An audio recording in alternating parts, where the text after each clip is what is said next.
Третата среща на Lean Champions събра участниците в Русе, в сърцето на една индустриална зона, където две компании, TVH България и Linamar Light Metals Русе, ни посрещнаха като домакини. Започнахме в TVH България ЕОД, компания специализирана в възстановяване и ремонт на компоненти за подемна техника. Lean не е само за големи производства. В TVH България ЕОД 5S намира приложение дори във възстановяване на електромотори.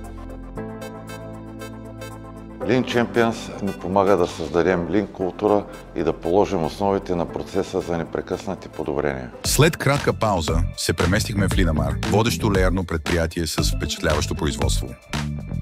В Linamar видяхме целият процес от претопяването на алуминий до фрезоването на компоненти за водещи автомобилни компании.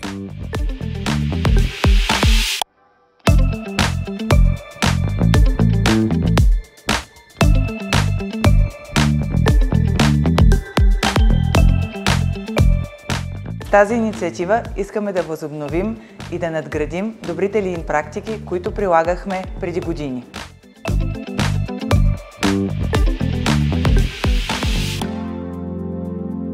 Всяка компания представи резултатите от Q3 проектите си. Всеки екип се състезава не с другите, а със себе си.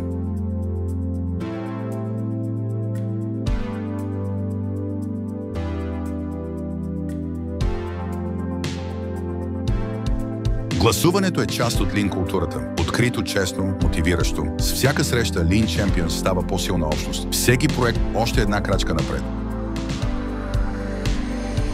Бях приятно изненадан от организацията, презентацията и всички усилия, които положиха участниците в това мероприятие.